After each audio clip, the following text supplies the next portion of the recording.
तो प्यारे बच्चों, आज स्टार्ट करते हैं और सॉल्व करते हैं उत्तराखंड बोर्ड का मैथ्स का पेपर 12th क्लास का और देखते हैं कितना इजी कितना टफ था। मेन पॉइंट देख लेते हैं। 2020 का पेपर है, गणित का। टाइम है जो 3 घंटे और 100 मार्क्स का। कोड था IMV इस बार, है ना। बाकी इंस्ट्रक्शन तो वही सेम है सब कि 28 क्वेश्चन होंगे, सबके सब कंपलसरी, ऐसा आपने पढ़ रखे होंगे और कैलकुलेटर अलाउ नहीं है। ठीक है, तो बिना टाइम वेस्ट कर स्टार्ट करते हैं। तो प्रश्न 1 पे आते हैं का यदि x बिलोंग्स टू -1 to 1 होगा sin inverse x plus cos inverse x का मान ज्ञात करना। तो ये डायरेक्टली पूरा फॉर्मूला है, अगर आपने पढ़ा होगा चैप्टर नंबर 2 पार्ट नंबर 2 में था। ठीक है, कि sin inverse x plus cos inverse x, ठीक है, बराबर क्या होता है π/2। ठीक है, तो सीधा स्ट्रेट फॉरवर्ड था ये। तो हमारा ऑप्शन नंबर 2 सही है। ठीक है, π/2। ठीक है, टिक लगा देते हैं। आगे जाते हैं ख में। यदि ये आव्यूह जो आपको दिख रहा है आव्यूह ये इसके बराबर है तो x का मान क्या होगा। तो दो आव्यूह अगर बराबर हैं तो उसका जो संगत अवयव होंगे बराबर होंगे, मतलब करस्पॉन्डिंग एलिमेंट बराबर होंगे। तो 2x बराबर ख में हमें क्या मिलेगा, में 2x बराबर 2 मिल जाएगा। ठीक है, और 2 जाएगा बटे में, तो x बराबर 2/2 कट जाएगा, 1 आ जाएगा, तो x का मान आ जाएगा 1। ठीक है, तो कौन सा ऑप्शन सही है हमारा, सेकंड ऑप्शन सही है। ठीक है, सेकंड वाला। ग में चलते हैं। एक उत्पाद की x इकाइयों का विक्रय से प्राप्त कुल आय रुपए RX, इस इक्वेशन से उसका आय आ रहा है। तो x बराबर 15 होने पर उसका सीमांत आय क्या होगा, ये निकालना है आपको। मार्जिनल रेवेन्यू निकालना है। तो जो हमारे पास कुल आय रुपए में जो समीकरण गिवन था उसको उतार लेते हैं, 3x² प्लस 10x प्लस 5, और इसका हम क्या करेंगे, अपकलन कर देंगे, क्योंकि अपकलन करने के बाद हमें क्या मिल जाएगा, इसका मार्जिनल रेवेन्यू। ठीक है, सीमांत आय। तो आपको पता होना चाहिए कि dy/dx जो होता है हमारा fx, उसको हम शॉर्ट फॉर्म में f'(x) भी लिखते हैं। तो ये डैश का मतलब डिफरेंशिएट किया है मैंने उसको। ठीक है, अपकलन 3 उतरेगा और x² का हो जाएगा 2x। ठीक है, प्लस इधर 10 और x का हो जाएगा 1। इसको सिंप्लीफाई करते हैं, 6x प्लस 10।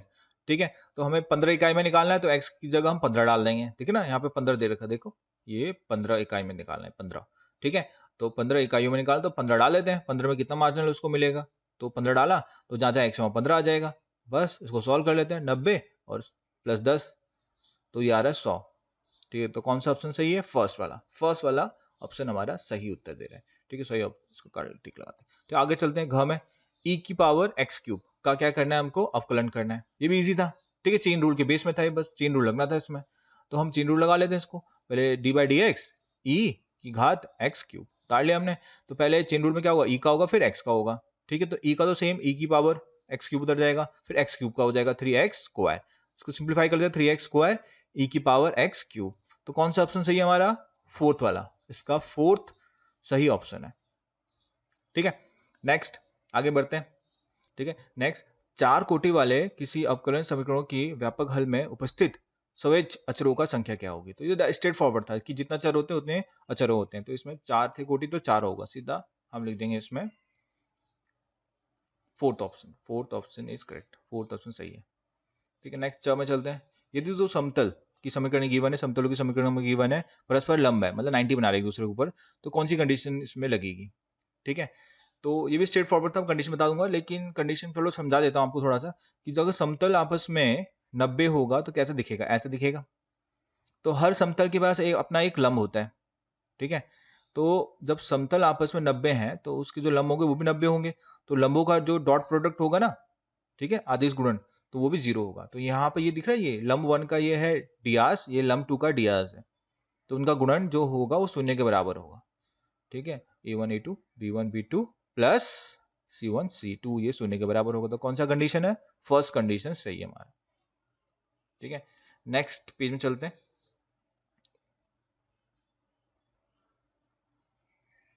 प्रश्न नंबर 2, हमारे पास क्या गिवन है इसमें, फलन f r से r में बन रहा है, जहां fx समीकरण हमको गिवन है, सभी x बिलोंग्स टू r, मतलब वास्तविक संख्या, और f इनवर्स 1 की वैल्यू हमको पता लगानी है। तो ये भी इजी था। तो मान लेते हैं, सबसे पहले मान लेते हैं कि जो हमारे पास ये f इनवर्स 1 गिवन है ना, f इनवर्स 1 y दे रहा है।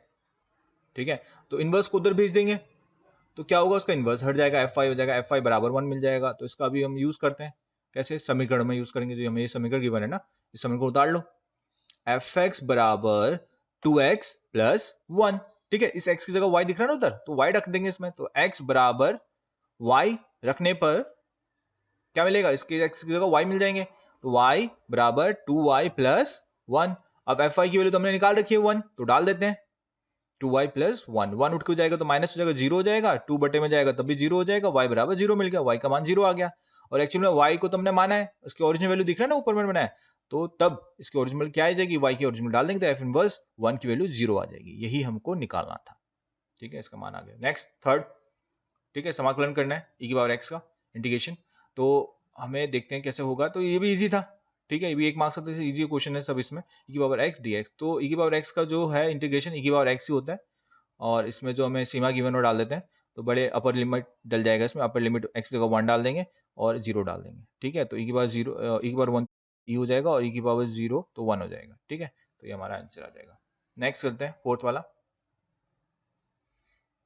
फोर्थ वाले में तो हमें सदिश गिवन है यहाँ पे a और b, और उनका हमें क्या करना है, गुणन निकालना है, डॉट प्रोडक्ट। ठीक है, उसको हम बोलते हैं अदिश गुणन। तो सदिश a को उतार लिया हमने और b को उतार लेते हैं डॉट लिखकर, तो 2i 3j प्लस k, और ऐसी 3i cap minus plus j cap plus 3k cap.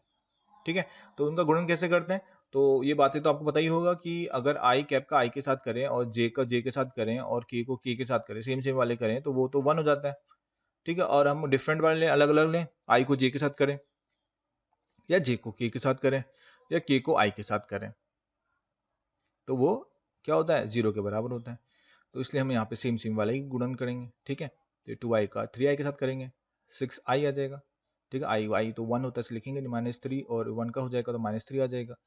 ऐसे इधर करेंगे, ठीक है, +3 दिख रहा है, k डॉट k 1 हो जाता है, इसलिए हम इसको इग्नोर मारेंगे, +3 लिख देंगे सीधा। तो यहाँ 3 से 3 कट जाएगा, तो हमारे पास 6 आ जाएगा आंसर। ठीक है, इसका उत्तर 6 है। तो ये लिखना नहीं है पेपर में, बस आपके दिमाग में रिकॉल कर रहा हूँ मैंने, याद करने के लिए कि ऐसा होता है। ठीक है, फिफ्थ में चलते हैं कि z अक्ष की दीर्घ कोसाइन ज्ञात कीजिए। ठीक है, कोसाइन निकालना हमको, डीसीज बोलते हैं शॉर्ट फॉर्म में, तो निकालें। तो इसको समझाने का टाइम नहीं है, सीधा मैं स्ट्रेट बता देता हूँ आपको क्या है, क्या होता है। तो लिखना भी वैसे 1 मार्क्स में तो ज्यादा कुछ नहीं है, सीधा स्ट्रेट फॉर्म में लिखना था आपको। z अक्ष की डीसीज जो होगा वो सीधा 0 0 1 होता है। ठीक है, 1 मार्क्स का था, तो ये लिख दोगे तो मिल जाएगा 1 मार्क्स। छठे में चलते हैं। ठीक है, ए अवयव गिवन है और a प्लस ए ट्रांसपोज निकालना है हमको, तो ए वाई उतार लेता हूँ 1 5 6 7, और इसका ट्रांसपोज कर लेते हैं, ए ट्रांसपोज बराबर। ठीक है, तो मैं पता ना कॉलम रो में बताता है, रो कॉलम हो जाता है, वैसे ही है इसमें, ये कॉलम दिख रहा है, रो लिख देता हूँ 1 6 और 5 7 कर दिया मैंने ट्रांसपोज। अब इनका सम निकाल लेते हैं, प्लस करते जोड़ देते हैं इनको, तो संगत वाले जुड़ जाएंगे आपस में, 1 1 2 आ जाएगा, 5 6 11 हो जाएगा, नीचे ऐसे 11, अगला 14। ठीक है, तो हमें चेक करना है कि ये क्या है, क्या क्वेश्चन में क्या लिखा कि इसका जो प्लस आएगा वो एक समित अवयव होगा, मतलब सिमेट्रिक मैट्रिक्स होगा। तो उसकी डेफिनेशन के हिसाब से कि इसका ट्रांसपोज करके चेक करना पड़ेगा, तो इसका ट्रांसपोज कर लेते हैं होल का। तो वही चीज़ जैसे शुरू में कहता था ट्रांसपोज वहाँ पर, कि ये जो कॉलम है रो बन जाएगा, ऐसे ये रो बन जाएगा। ठीक है, बना दिया हमने।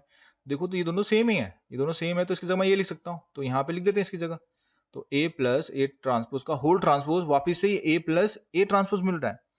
ये तो हमारे सिमेट्रिक मैट्रिक्स का डेफिनेशन को फॉलो कर रहा है, परिभाषा को क्या कर रहा है, सही साबित कर रहा है। तो इसका मतलब है a प्लस ए ट्रांसपोज एक समित अवयव है। ठीक है, ये है, तो ऐसे करके हम इसको चेक करना था यहाँ पे। तो नेक्स्ट मिटा देता हूं मैं अभी। ठीक है, अथवा में चलते हैं। चलो ठीक है, पहले अथवा कर लेते हैं। ए और बी गिवन है, ए बी का मान निकालना हमको, तो अथवा वाला क्वेश्चन है, दोनों में से एक करना था, कोई नहीं, इसको बता देता हूं मैं आपको। तो कुछ नहीं, गुणन निकालना है, दो अवयवों का गुणन अगर आपको करना आता तो स्ट्रेट फॉरवर्ड था, ये भी सीधा ही था।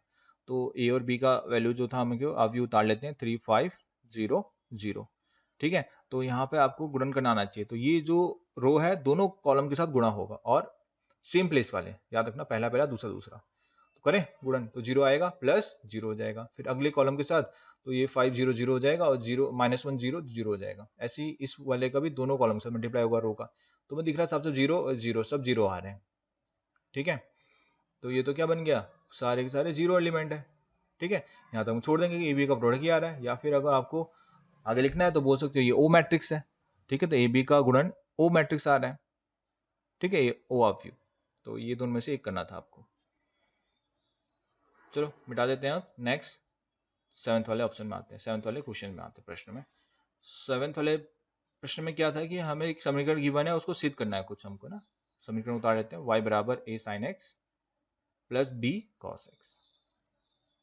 ठीक है, तो क्या करना पड़ेगा, इसको भी अवकलन ही करना है। दिख रहा है साफ साफ, जो सिद्ध करना है वहां पे देखो जरा, यहाँ पर वो भी दो बार करना है। ठीक है, डिफरेंशिएशन। तो y का करेंगे dy बाई dx हो जाएगा, और इधर a ऐसे उतर जाएगा, साइन का हो जाएगा तो cos x आ जाएगा। ऐसे ये b सेम उतर जाएगा और cos का हो जाएगा माइनस साइन x, तो ब्रैकेट में लिख लेता हूँ। ठीक है, दूसरी बार भी करना है, तो दूसरा D square Y D x square आ जाएगा। ठीक है, यहाँ पे भी वही सेम है, a सेम उतर जाएगा, इस cos x का हो जाएगा, माइनस साइन x आएगा, ब्रैकेट में लिख देंगे। ऐसी b और माइनस ऐसे उतर जाएगा, साइन का cos x हो जाएगा। तो आपको दिख रहा है दोनों में माइनस है, तो ये कॉमन ले लेंगे माइनस, तो माइनस कॉमन लेने पे a sine x plus b cos x रह जाएगा।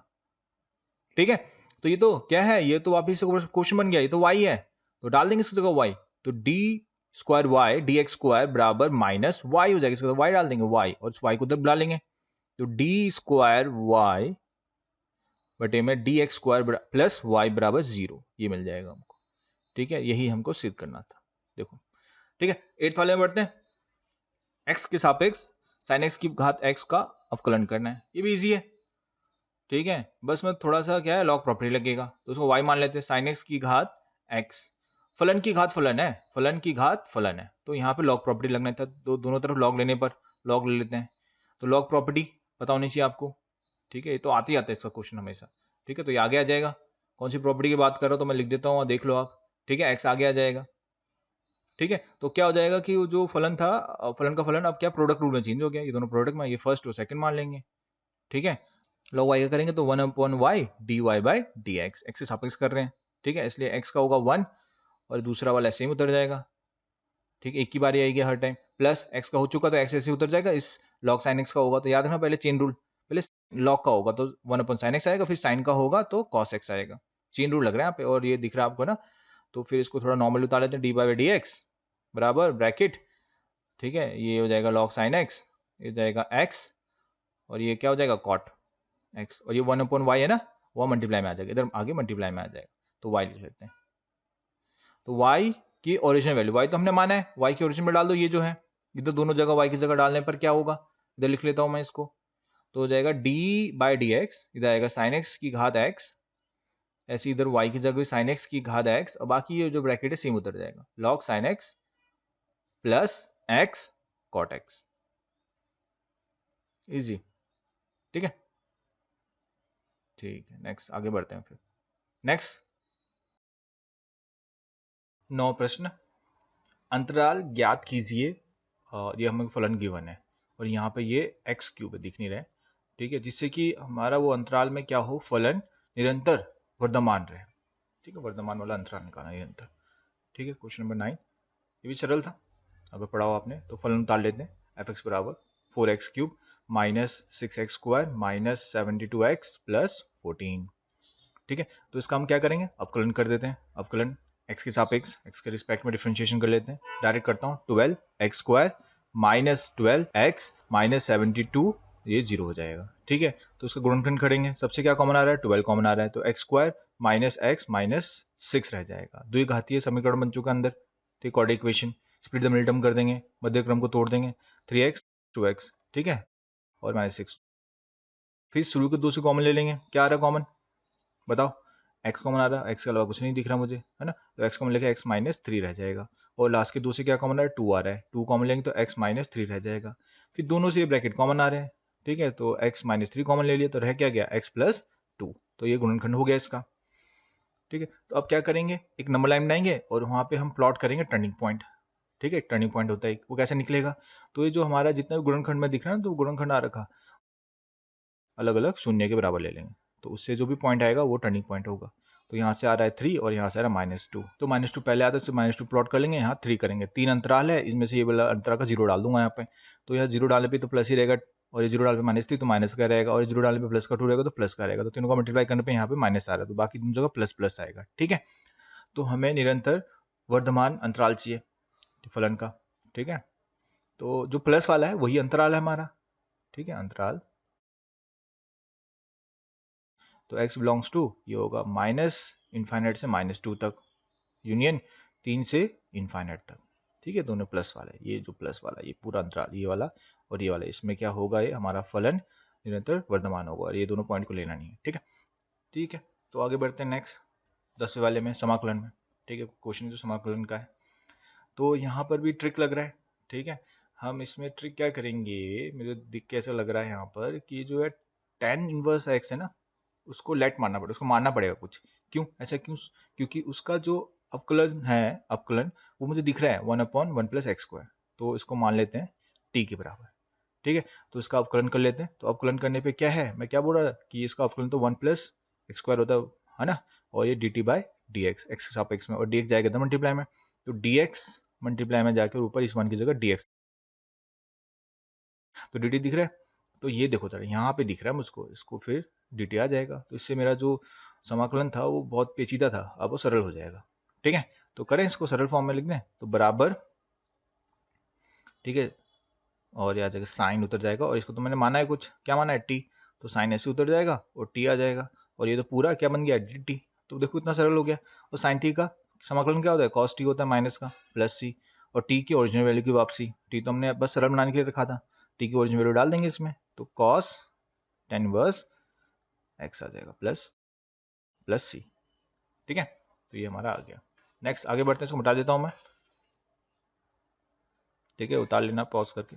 हाँ, क्या दे रखा, वक्रों की कुल, हमें वक्रों की समीकरण दे रखा है, ये समीकरण है, ए बी इसमें सोच अचर है, और इसमें अवकल समीकरण ज्ञात करें, ठीक है, अवकल समीकरण, ये भी इजी है, ठीक है। तो y बराबर a cos x + b, ठीक है, ये हमें फलन गिवन है, इसमें दो क्या है, अचर है, तो इसका मतलब ये कहाँ तक जाएगा, ये दो इसका क्या होगा, अवकलन होगा 2 बार, ठीक है। तो पहले एक बार कर लेते हैं अवकलन, तो क्या होगा, a ऐसे उतर जाएगा, इस cos x + b का हो जाएगा, cos का क्या होता है माइनस साइन x + b का चेन रूल से मान नहीं होता, इसलिए कोई फर्क नहीं पड़ेगा, ऐसे उतार लेते। अब इसका डबल करेंगे हम, तो माइनस बाहर आ जाएगा, तो माइनस बाहर जब आ जाएगा तो यहाँ पे साइन का होगा, साइन का कॉस हो जाएगा x + b, चेन रूल लगाने का कुछ फायदा नहीं है, वैसे ही रहेगा सेम। तो देखो ये तो क्या बन गया, ये तो दोबारा से प्रश्न बन गया, इसकी जगह y डाल सकते हैं, तो y डबल डैश बराबर -y डाल देंगे, y को तो बुला लेंगे, तो ये हो जाएगा ऐसा, ठीक है। ये हमारा आ गया समीकरण, अवकल समीकरण। तो इसको हम दूसरे फॉर्म में ले सकते हैं, है ना, इस फॉर्म में भी हम इसको आंसर दे सकते हैं, तो उनमें से कोई भी एक ही बात है, y डबल डैश का मतलब होता है वही, है ना, d²y/dx², ठीक है। 12th वाले में आते हैं, हमें सदिश गिवन है, सदिश को बीच में कोण निकालना है, तो उसमें अदिश से गुणन हमको करना आना चाहिए, उसी से निकलेगा कोण, ठीक है, दो वेक्टर के बीच में। तो वो क्या था, cos थीटा बराबर a vector dot b vector upon में a वेक्टर का मॉड b वेक्टर का मॉड, समझ रहे हो। तो ये a सदिश और ये b सदिश मान लेते हैं इसको, तो रख दो उनकी मान, रख दें, तो ब्रैकेट बना लेते हैं i - 2j + 3k, ठीक है। ऐसे b रख देंगे 3i cap - 2j cap + k, और बटे में इन दोनों सदिश का मॉड, इसका मॉड, ठीक है। मॉड तो पता ही आपको क्या होगा, i के आगे 1 दिख रहा है तो 1 का स्क्वायर 1 होता है, -2 का स्क्वायर 4 होता है, 3 का स्क्वायर 9 होता है। ऐसे ही इधर मॉड क्या होगा, 3 का 9 हो जाएगा, -2 का 4 हो जाएगा, उधर 1 है तो 1 का स्क्वायर 1 ही हो जाएगा, ठीक है। तो ऊपर गुणन, ठीक है, आपको आना चाहिए करना, तो i के साथ होगा, तो 3 बच जाएगा, ऐसे -2 है, उधर -2 है तो प्लस का 4 आ जाएगा, और इधर 3 है और इधर 1 है तो 3 आ जाएगा, ठीक है। और नीचे दिख रहा है इनका सम 14, इसका भी सम 14 आ रहा है। तो ऊपर दिख रहा है, ऊपर क्या आ रहा है, ऊपर तो 10 दिख रहा है, और नीचे तो सेम है, तो रूट हट जाएगा, वर्गमूल हट जाएगा और कट जाएगा 2 से, 5/7 आ रहा है, तो cos थीटा, हमें तो कोण निकालना है, थीटा निकालना है, तो cos को उधर भेज देंगे, cos उधर जाएगा तो 5/7 आएगा, cos इनवर्स 5/7, ये हमारा कोण है, ठीक है। अब चलते हैं नेक्स्ट, इसको मिटा देता हूं मैं, क्वेश्चन नंबर 13। क्वेश्चन नंबर 13 देखिए, ये रेखाएं हैं हमारे पास, दोनों रेखाओं की समीकरण को गिवन है, और ये दोनों एक दूसरे के ऊपर परस्पर लंब बना रहे हैं। तो इन दोनों रेखाओं की जो डियास है, दीर्घ अनुपात, ठीक है, ये जो मैंने सर्कल बनाया वो है, तो लाइन 1, ठीक है, रेखा 1 का दीर्घ अनुपात जिसको डियास से दिखाते हैं वो 7, -5 और 1 है। ऐसे लाइन 2 का डियास क्या है, तो दिख रहा है कि 1, 2 और 3 है, ठीक है। तो इन दोनों का गुणन, ठीक है, दीर्घ अनुपात का गुणन अगर शून्य आ जाए तो उसका मतलब परस्पर लंब है, ठीक है। तो a1 a2 + b1 b2 + c1 c2 बराबर शून्य आना चाहिए, तो a1 a2 कहाँ पर है, तो ये A1 है, B1 है, C1 है, ये A2 है, ये B2 है और C2, इसके मान रख दो इसमें। तो 7 और 1 का गुणा कर दो, कितना आएगा 7, 5 और 2 -10 और 1 और 3 +3। तो उसको पूरा सॉल्व करने क्या आ रहा है 0, तो बस आ गया। शून्य आने का मतलब क्या है, जो रेखा 1 है रेखा 2 के लंब है। तो इसे समझ में आता है। ठीक है, अथवा वाले क्वेश्चन चलते हैं। ये तो ऊपर वाले से भी और इजी था। हाँ, अगर आपको फॉर्मूला याद हो, सूत्र याद हो अगर, तो क्या पता है समतल का सूत्र क्या लगेगा इसमें। ठीक है, अगर हमें क्या गिवन हो, अंतःखंड गिवन हो XYZ अक्षों के, तो ये होता है y/b + z/c। इससे हमें समीकरण निकाल सकते हैं समतल का। तो ABC ही तुम्हारा क्या अंतःखंड है। तो यहाँ x का अंतःखंड 2 डाल देते हैं, y का अंतःखंड डाल देते हैं 3 और z का अंतःखंड 4। बस ये डालते ही आंसर आ गया था। ठीक है, ये वाला इजी था अगर आपको क्या होता फॉर्मूला पता होता तो। ठीक है, तो आगे चलते हैं। क्वेश्चन नंबर 14 सिद्ध कीजिए। ठीक है, सिद्ध करना है हमको क्या, ये फलन जो r से r में बन रहा है fx = sin x सारे वास्तविक संख्याओं के लिए, ठीक है, एक एक मतलब 1 1 और ऑन टू नहीं है, मतलब ये दोनों चीजें नहीं दिखानी हमको, नहीं है। कैसे करेंगे इसको। ठीक है, ये थोड़ा ट्रिकी था, तो समझते हैं जरा इसको। ठीक है, तो हमें फलन क्या गिवन है कि r से r में बन रहा है, वास्तविक संख्या से वास्तविक संख्या में बन रहा है, और जो फलन है इस प्रकार के sin x है। ठीक है, तो किसके लिए चलते हैं, एक ही के लिए चलते हैं, 1 1 के लिए। तो जो है, अगर मैं x की जगह 0 डालता हूँ, ठीक है, x में 0 डालता हूँ, तो 0 रखने पे साइन x की जगह 0 आ जाएगा, और साइन 0 की मान क्या होता है 0 ही होता है। ठीक है, और ऐसी x की वैल्यू अगर मैं पाई डालता हूँ 180 डिग्री, ठीक है, जो कि वास्तविक संख्या तो 180 डिग्री। ठीक है, तो पाई रखने पर साइन पाई हो जाएगा, और साइन पाई की मान क्या होता है, ये भी 0 होता है। तो तुम देखा तो कि 0 पे रखने पे भी 0 आ रहा है, ये भी फलन में है, और पाई रखने पर भी 0 आ रहा है, 180 रखने पर 0 आ रहा है, मतलब दो नंबरों पे सेम वैल्यू आ रहा है। तो मैनी वन है। ठीक है, ये तो एक एक जो हमारा उसकी परिभाषा है उसको फॉलो नहीं कर रहा है। एक का एक ही होना चाहिए, तो यहाँ तो दो का एक है ना, इसलिए ये एक एक नहीं है। समझ आया। ठीक है, अब सेकंड के लिए चलते हैं। आच्छादक के लिए, ऑन टू के लिए, मतलब समझ रहे हो, ऑन टू बोलते हैं इसको।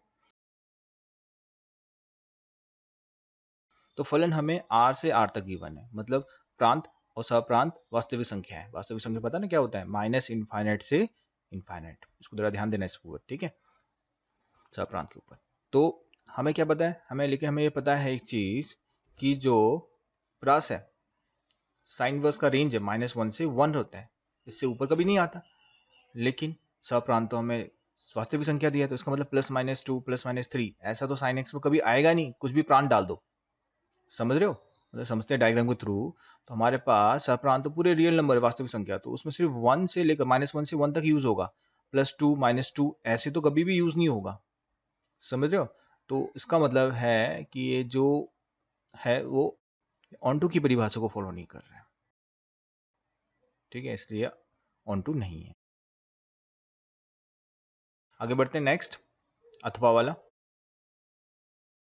क्या है हमारे पास नेक्स्ट। हाँ, ये रहा। धनात्मक परिमेय संख्याओं को q के द्वारा दर्शाया जा रहा है, a b रेखा में ab/2। तो यहाँ पर जो है द्विआधारी संक्रिया हमें स्टार दे रखा है, तत्समक अवयव और प्रतिलोम दोनों फाइंड करना है हमको। ठीक है, तो और करते हैं क्वेश्चन को। अच्छा क्वेश्चन है ये भी। तो क्या क्या गिवन है कि a हमेशा क्या होगा q+, और a*b जो सक्रिय जो ऑपरेशन है हमें ab/2 दे रखा है। और सबसे पहले क्या चाहिए हमको, तत्समक अवयव। तो तत्समक अवयव में चलते हैं। तत्समक अवयव जिसको हम दिखाते हैं किस लेटर से, स्मॉल ई से। ठीक है, तो इसका परिभाषा क्या है कि a*e करने पे a ही आएगा। ठीक है, a*e ये जो ऑपरेशन है, ठीक है, संक्रिया, वो लगा देंगे हम इसमें, तो ae/2 लग जाएगा और a आ जाएगा। ठीक है, 2 जाएगा मल्टीप्लाई में, a डिवाइड में जाएगा, तो आ जाएगा a × 2/a, इसे a कट जाएगा तो e = 2 मिल गया। ठीक है, यही हमको मिल गया तत्समक अवयव, और ये है भी क्योंकि q+ को बिलोंग करता है। ठीक है, तो तत्समक अवयव आ गया हमारा। नेक्स्ट हमारा क्या है, प्रतिलोम। ठीक है, प्रतिलोम के लिए चलते हैं। प्रतिलोम को हम दर्शाते हैं i से, स्मॉल i से। ठीक है, तो दर्शा देते हैं स्मॉल i से। तो इसकी परिभाषा क्या है कि प्रतिलोम के साथ अगर स्टार करते हैं तो हमें वापस से ई मिल जाता है। ठीक है, तो यहाँ पे जो दे रखा ना ऑपरेशन, संक्रिया वो लगा देते हैं, ai/2 और e कितना है, e तो हमने निकाल रखा 2 डाल देंगे, इसको सॉल्व कर देंगे तो i बराबर 4 और a जाएगा डिवाइड में 4/a और a में अगर हम घनात्मक परिमेय संख्या डालते रहेंगे तो ये घनात्मक ही रहेगा, कोई चेंज नहीं होगा। ठीक है, तो इसका मतलब है यही हमारा प्रतिलोम है। नेक्स्ट बढ़ते हैं 15 वाले क्वेश्चन में। तो ये बड़ा सा कुछ दे रखा है, इनवर्स की इक्वेशन समीकरण जिसको सिद्ध करना है, 0 है वो बराबर। ठीक है, तो ये भी अच्छा क्वेश्चन है। तो पहले प्रश्न बता लेते हैं, tan inverse a minus B bracket में a minus B 1 plus A B, ऐसी plus tan inverse b minus C बटे में 1 प्लस बी सी और plus tan inverse c minus A बटे में 1 प्लस सी ए। ठीक है, तो ये क्वेश्चन उतार लिया। तो ये क्वेश्चन को हल करने से पहले आपको क्या कोई सूत्र पता है, याद है formula tan inverse x minus tan inverse y का क्या होता है, tan inverse x minus y बटे में 1 प्लस एक्स वाई। समझ रहे हो? तो इस समीकरण को मैं उल्टा लिखता हूँ। उल्टा लिखने में कैसे दिखेगा, tan inverse x minus y बटे में 1 प्लस एक्स वाई और बराबर में आ जाएगा tan inverse x minus tan inverse y। समझ रहे हो? क्योंकि यहाँ पे यही सूत्र का यूज होगा, यही फॉर्मूला का उल्टा यूज होगा। देख रहे हैं यहाँ सब जगह यही लगेगा, x तो है तो यहाँ x आ रहा है, यहाँ y है तो यहाँ y आ रहा है। ठीक है, उल्टे में लगा देंगे तो ये यहाँ कर देंगे, यहाँ पे लगाएंगे तो ये उल्टा लगने के बाद क्या बच जाएगा वहां पे बताओ, तो tan inverse a minus tan inverse b। समझ रहे हो? उल्टा लगाते ऐसे इधर लगाएंगे, इधर लगाएंगे, इधर लगाएंगे, b और c है तो यहाँ पे क्या आएगा plus tan inverse b minus tan inverse c। ऐसे इधर लगा देंगे, प्लस उतार देते पहले और यहाँ लगा दो c और a है तो tan इनवर्स, ठीक है ऐसे उल्टा लगाएंगे tan inverse c minus tan inverse a।